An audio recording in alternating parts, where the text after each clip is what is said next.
नमस्कार, मैं शुभम सिंह। आज की वीडियो में पढ़ेंगे हम लोग क्लास 12th ज्योग्राफी के लिए प्रैक्टिस सेट, जिसमें आज हम लोग 40 ऑब्जेक्टिव क्वेश्चन को देखेंगे।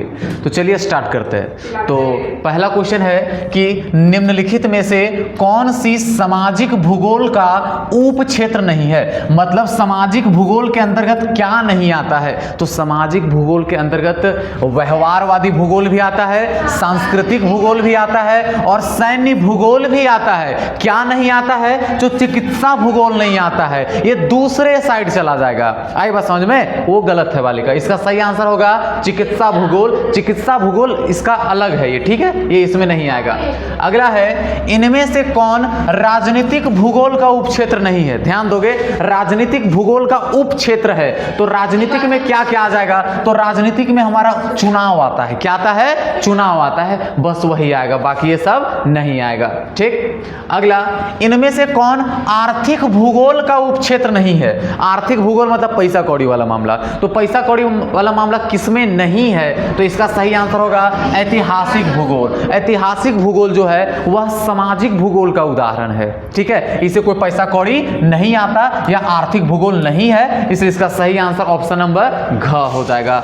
अगला, विश्व के 10 सर्वाधिक आबाद देशों में विश्व का लगभग कितने प्रतिशत जन निवास करते हैं। सबसे पहले यहाँ एक फैक्ट सबको पता है कि जो हमारा धरती है इसका लगभग मात्र 10% हिस्सा पर ही 10% हिस्सा पर ही 90% लोग रहते हैं। सबको पता है ना ये चीज। 10% हिस्सा पे ही 90% लोग रहते हैं, बाकी 90% तो वैसे ही खाली है हमारे यहाँ। ठीक है, तो वही कहना है यहाँ पे कि विश्व का सबसे ज्यादा जनसंख्या वाला अगर हम लोग 10 देश ले लेंगे तो उनका जनसंख्या कितना है। तो उनका जनसंख्या केवल 60% है। सोचो, पूरे दुनिया का जनसंख्या 100%, टोटल 290, 190, 195 करके देश पड़ते हैं हमारे यहाँ। उसमें से मात्र 10 देश ऐसे हैं जिनका जनसंख्या टोटल का 60% है। बाकी सब में 40 से सब बांट लिया आपस में, उतना कम जनसंख्या उन लोग का। ठीक है। अगला है कि किसी भी देश का वास्तविक धन क्या होता है। अच्छा, हमारे घर का सबसे बड़ा संपत्ति क्या है? हमारे घर का, हम लोग मम्मी पापा का सबसे बड़ा संपत्ति क्या होता है? उनके बाल बच्चा लोग। और क्या होगा? वैसे देश का सबसे बड़ा संपत्ति क्या होगा? देश की जनता। ठीक है, तो इसका सही आंसर होगा देश के निवासी। ठीक है, देश के निवासी उसके सबसे बड़े संपत्ति होते हैं। अगला, एशिया में बहुत अधिक स्थानों पर कम लोग और कम स्थानों पर बहुत अधिक लोग रहते हैं। यह कथन किसका है? एशिया का बात कर रहा है, मतलब कि बहुत बड़ा स्थान है वहां पे कम लोग रह रहे हैं, और जहां छोटा स्थान है वहां ज्यादा लोग रह रहे हैं। इटखोरी को देखो, यहाँ पे इतना छोटा जगह है, यहाँ पे ठूसम ठूसा सा भरल पड़ल है। ठीक है, और गांव देखो, हम लोग का पूरा गांव खाली है, वहां कोई रहने के लिए है नहीं। तो इस लाइन को किसने कहा था? तो इसको बोलने वाले कौन थे? तो जॉर्ज बी क्रेसी। कौन थे? George B Cressey. क्या बोले थे कि एशिया में बहुत अधिक स्थानों पर बहुत कम लोग हैं और बहुत कम स्थानों पर बहुत अधिक लोग हैं। बोले कौन है? तो क्रेसी जी बोले इसको। अगला, इनमें से कौन विश्व का सबसे सघन बसा हुआ क्षेत्र है। सघन मतलब सबसे घना क्षेत्र कौन सा इसमें से? तो सबसे घना क्षेत्र क्या हो सकता है? नदी घाटी क्षेत्र। नदी घाटी। आखिर हम लोग घर कहां बनाएंगे? नदी के बगल में। नदी के बगल में बनाएंगे, पानी मिलेगा, खेती करेंगे, सब कुछ चलेगा। मेसोपोटामिया भी तो नदी के मतलब नदी के किनारे ही था। बताओ कौन से नदी के किनारे था? दजला और फरात। वैसे सिंधु घाटी सभ्यता भी तो सिंधु नदी के किनारे थी। ठीक है, और आज देखो भारत में सबसे ज्यादा जनसंख्या कहां है? यूपी में है, बिहार में है। कौन से नदी के किनारे? तो गंगा नदी के किनारे। ठीक है, तो जहां जनसंख्या ज्यादा है समझो वहां जरूर कोई ना कोई नदी है। ठीक है।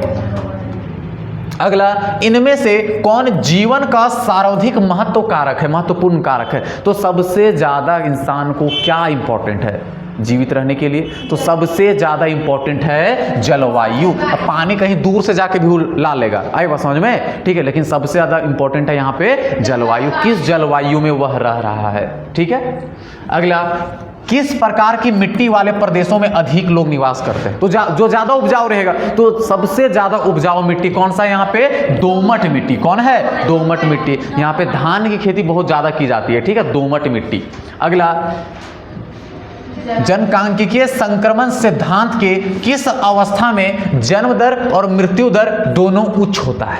मतलब जन्म लेने वाला भी ज्यादा है और मरने वाला भी ज्यादा है, यह किस में होता है? तो यह प्रथम में ही होता है। सबसे ज्यादा लोग जन्म भी इसी में लेते हैं और मरते भी इसी में है। बीमारी की वजह से, अज्ञानता के वजह से लोग ज्यादा जन्म लेता है और बीमारी की वजह से लोग ज्यादा मरता है। ठीक है, इसलिए यहाँ का जनसंख्या थोड़ा स्थिर रहता है। ठीक है, तो इसका होगा प्रथम अवस्था। अगला क्वेश्चन है कि विकसित राष्ट्र सामान्यतः जनसंख्यांकिकी संक्रमण के किस अवस्था में आते हैं? जो देश विकसित हो चुके हैं, क्या हो चुके हैं? विकसित हो चुके हैं, वह किस में आते हैं? प्रथम, द्वितीय, तृतीय या चतुर्थ? चतुर्थ। चतुर्थ में क्या है? तो चतुर्थ में यह देखने को मिला है ना यहाँ पे लोग ज्यादा जन्म ले रहा है ना ज्यादा लोग मर रहा है। जन्म क्यों नहीं ले रहा है? लोग यहाँ शिक्षित है, उनको पता है ज्यादा बच्चा रख के हम क्या करेंगे, एक बच्चा काफी है, दो बच्चा काफी है। मर क्यों नहीं रहा है? क्योंकि यहाँ पे हॉस्पिटल बहुत अच्छा है, स्वास्थ्य सुविधा बहुत ही अच्छा है, इसलिए लोग यहाँ पे बहुत कम मर रहे हैं। इसलिए इसका सही आंसर क्या होगा? चतुर्थ अवस्था। ठीक है, अगला है कि प्रति 1000 पुरुषों पर स्त्रियों की संख्या को क्या बोलते हैं? लिंगानुपात। क्या बोलते हैं? लिंगानुपात। ठीक है, बहुत बढ़िया, लिंगानुपात। अगला क्वेश्चन है कि इनमें से कौन गुणात्मक परिवर्तन है जो सापेक्ष मूल होता है? मतलब गुणात्मक परिवर्तन जिसकी वजह से मूल्य में वृद्धि होती है, तो उसको हम लोग क्या बोलते हैं? विकास बोलते हैं। क्या बोलते हैं उसको हम लोग? विकास। क्या बोलेंगे उसको हम लोग? विकास बोलेंगे। केवल परिवर्तन हो तो उसको वृद्धि बोलेंगे, लेकिन जब गुणात्मक परिवर्तन हो, सकारात्मक परिवर्तन हो, तो हम लोग उसको क्या बोलेंगे? विकास बोलेंगे। क्या बोलेंगे? विकास बोलेंगे। ठीक, अगला, इनमें से किस देश का जीवन प्रात्यस्ता सर्वाधिक है? मतलब सबसे ज्यादा उम्र तक ये लोग जीते हैं, तो सबसे ज्यादा उम्र तक जीने वाला देश कौन सा है? बताओ। तो इसका सही आंसर होगा हमारा जापान। क्या होगा? जापान। यहाँ के लोग कम से कम 87 साल तक जिंदा रहता है, एवरेज निकाला गया। ठीक है, और भारत का कितना है? तो भारत का 2021 में था कितना? 68 था, मात्र 68 साल लोग जिंदा रहता है। अगर 2024 में देखा गया तो भारत में मात्र लोग 71 साल तक जिंदा रहता है। इतना देखो कितना अच्छा हम लोग खान पान है, उसके बाद भी हम लोग ये स्थिति है। ठीक है, अच्छा खान पान हम लोग का बहुत बेकार है। अगला, मानव विकास के आधारभूत आवश्यकता उपागम को मूल रूप से किस संगठन ने प्रस्तावित किया था?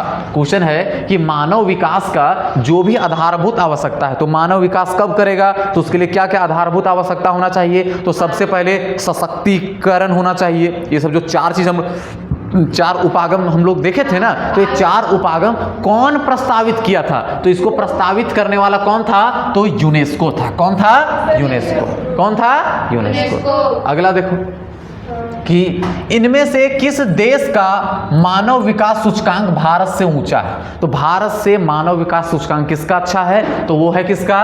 टोबैगो का। किसका? टोबैगो का। टोबैगो। क्या? टोबैगो। अब ये है कहाँ? तो ये जो नीचे वाला, सबसे पहले अमेरिका सबको पता है, उत्तरी अमेरिका, दक्षिणी अमेरिका। दक्षिणी अमेरिका के बगल में लगभग 10-15 किलोमीटर की दूरी पे एक छोटा सा द्वीप है जिसका नाम है टोबैगो। क्या नाम है? टोबैगो। ठीक है, तो इसका सही आंसर यही होगा। त्रिनाद भी इसका सही आंसर है, लेकिन देखो क्या दे देगा, दोनों सही है वैसे, दोनों का मतलब भारत से आगे, टोबैगो का ज्यादा है। ठीक है, अगला, किस क्षेत्र में कार्यकलाप करने वाले लोग लाल कॉलर श्रमिक कहलाते हैं? लाल कॉलर श्रमिक किनको बोलेंगे? नहीं, इसका सही आंसर होगा द्वितीय क्षेत्र। क्या होगा इसका? द्वितीय क्षेत्र। जो भी इंसान द्वितीय क्षेत्र में काम करता है, उन लोग, मतलब फैक्ट्री में काम करता है। अच्छा, जो इंसान फैक्ट्री में काम करता है, उन लोग का एक अपना यूनिफॉर्म होता है कि नहीं होता है? अपना यूनिफॉर्म में उन लोग रेड कलर का पहनता है, देखे हो ना, रेड कलर का पहन ले रहता है या फिर नीला कलर का पहन ले रहता है, यही दो कलर का पहन ले रहता है। तो इसी वजह से इनको क्या कहा गया है? लाल कॉलर श्रमिक कहा गया है। क्या कहा गया है? लाल कॉलर श्रमिक कहा गया है। इसका नहीं, इसका सही आंसर होगा द्वितीय। क्या होगा? द्वितीय। ठीक है। अगला कि मानव के कौन सी आर्थिक क्रिया प्राचीनतम है? शुरुआती दौर में मानव कौन सा क्रिया करता था? सबसे पहले क्या करता था? नहीं, कृषि तो हाल फिलहाल सीखा है, उससे पहले मांस खाता था। ठीक है, तो भोजन संग्रहण करता था, फल फूल तोड़ता था, नहीं मिला तो जानवर का हत्या करता था और उसको खाता था। आई बात समझ में? कृषि हाल फिलहाल ये लोग सीखा है, जब जानवरों की संख्या कम हो गई थी तब। ठीक है, हो गया है। अगला जर्मनी में आधुनिक भूगोल के किस विचारधारा का विकास हुआ? यहां बात कर रहा है कि जर्मनी में आधुनिक भूगोल का कौन सा विचारधारा का उत्पन्न हुआ। ये सब चीज रटने वाला है, रट लोगे सब कुछ, ठीक है। तो इसका सही आंसर होगा निश्चयवाद। निश्चयवाद सबको पता है ना, ठीक है। विचारधाराओं को टोटल 3 भागों में बांट के रखे हैं। सबसे पहले नियतिवाद, संभववाद, फिर नव निश्चयवाद, ठीक है। निश्चयवाद में क्या देखने को मिलता है हम लोग को कि प्रकृति के साथ मिलजुल के रहना चाहिए, उसके साथ ज्यादा छेड़छाड़ मत करो। तुम नुकसान करोगे तो वो तुम्हारा भी नुकसान करेगा। तो इसका सही आंसर होगा निश्चयवाद। क्या होगा? निश्चयवाद। अगला है अर्धकुंडे के लेखक कौन थे? कौन है? तो अर्धकुंडे के लेखक कौन है? कॉल रीटर। याद रखोगे, कॉल रीटर। अगला, संभववाद शब्द का प्रयोग सर्वप्रथम किसने किया था? संभववाद में क्या देखने को मिला है? विचारधारा 3 भागों में, तो जो दूसरा था संभववाद, इसमें क्या कहा गया कि प्रकृति को हम लोग कंट्रोल कर सकते हैं, इसमें ताकतवर मनुष्य है, प्रकृति हम लोग के सामने कुछ नहीं है। तो संभववाद का सबसे पहले प्रयोग कौन किए थे? तो इसका सही आंसर होगा क्या?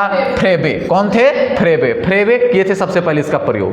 अगला है कि ओरिजिन ऑफ स्पीसीज सिद्धांत का संबंध निम्नलिखित में से किससे है? एक किताब भी है, द ओरिजिन ऑफ स्पीसीज। इसके लेखक कौन है? तो चार्ल्स डार्विन। ऑप्शन नंबर क इसका सही आंसर होगा।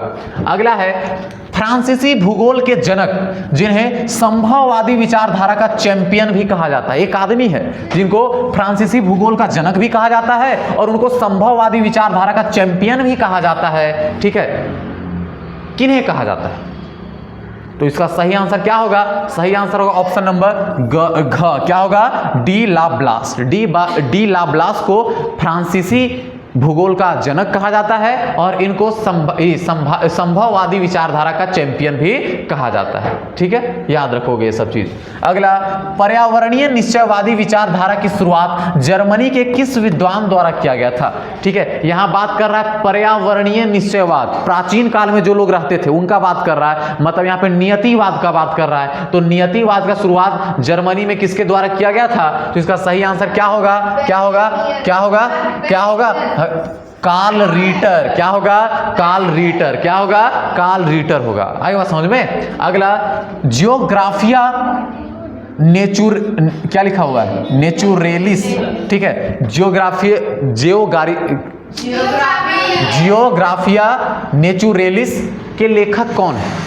जियोग्राफिया के लेखक कौन है? तो जब भी जियोग्राफिया शब्द आ जाए तो समझ जाओ इसके लेखक कौन है? इरेटास्थनीज। कौन है? इरेटास्थनीज, ठीक है। इरेटास्थनीज इसका सही आंसर होगा। अगला, आधुनिक भूगोल का संस्थापक किन्हें कहा जाता है? आधुनिक भूगोल का बात करेगा तो आधुनिक भूगोल का जनक कहा जाता है किनको? हम्बोल्ट को। और मानव भूगोल का जनक किन्हें कहा जाता है? तो किन्हें कहा जाता है? किसको सर? रेटजेल को कहा जाता है, ठीक है। मानव भूगोल का जनक रेटजेल को और आधुनिक भूगोल का जनक किन्हें कहा जाता है? हम्बोल्ट को कहा जाता है, ठीक है। अगला, पर्यावरणीय निश्चयवादी विचारधारा के समर्थक विद्वान एनएलसी सेप्पल किस देश की थी? हाँ, ये कहाँ के थी? तो अमेरिका की थी। कहाँ की थी? अमेरिका की थी, ठीक है। अगला क्वेश्चन, और वह शिष्या किनकी थी? तो रेटजेल की वह शिष्या थी, ठीक। जियोग्राफिया पुस्तक फिर दे दिया, बताओ कौन लिखा होगा इसको? इरेटास्थनीज। कौन लिखा है इसको? इरेटास्थनीज। अगला, विश्व की कुल जनसंख्या का कितना प्रतिशत भाग भारत में है? सबसे पहले विश्व का क्षेत्रफल का बात करें, विश्व के क्षेत्रफल के हिसाब से भारत में कितना प्रतिशत जमीन भारत में है? तो कितना है? 2.4%। कितना है? 2.4% जमीन भारत में। पूरे दुनिया का अगर 100 है तो भारत में ही केवल 2.4 है। अगर पूरे दुनिया में 100 आदमी है तो भारत में 17.5 आदमी है। आई बात समझ में? इतना जनसंख्या है भारत का, ठीक है। सही आंसर इसका ऑप्शन नंबर ग हो जाएगा। अगला, सबसे कम जनसंख्या निम्नलिखित में से किस महाद्वीप में है? तो सबसे कम जनसंख्या की बात करें तो इसका सही आंसर है ऑस्ट्रेलिया। कितना है? मात्र यहाँ पे 4.5 करोड़। और भारत का जनसंख्या कितना है? 140 करोड़ पार कर गया, वहां 4.5 करोड़ भी ढंग से नहीं हुआ है, ठीक है। अगला है, अफ्रीका महाद्वीप का सबसे अधिक जनसंख्या वाला देश कौन है? तो अफ्रीका में सबसे ज्यादा जनसंख्या वाला कोई देश है तो कौन है? नाइजीरिया। कौन है? नाइजीरिया। अगला, विषम जलवायु के कारण निम्नलिखित में से सबसे विरल जनसंख्या वाला प्रदेश कौन है? विरल का बात कर रहा है, कहां पे जनसंख्या सबसे कम है? सबसे कम जनसंख्या कहां पे हो सकता है? तो इसका सही आंसर क्या होगा? उत्तरी पूर्वी अमेरिका। ऊपर वाला जो अमेरिका है ना, ऊपर वाला अमेरिका, ये वाला भाग इतना ठंडा है, यहां पे इतना ठंडा है कि वहां पे सबसे कम जनसंख्या है। आई बात समझ में? इसका सही आंसर क्या होगा? उत्तरी पूर्वी अमेरिका। विषुवतीय क्षेत्र में भी जनसंख्या कम है, ठीक है, ऐसी बात नहीं है। अगला है, जनसंख्यांकिकी संक्रमण के किस अवस्था में जनसंख्या विस्फोट होता है? मतलब जनसंख्या बढ़ता है जब ज्यादा लोग जन्म लेगा और कम लोग मरेगा।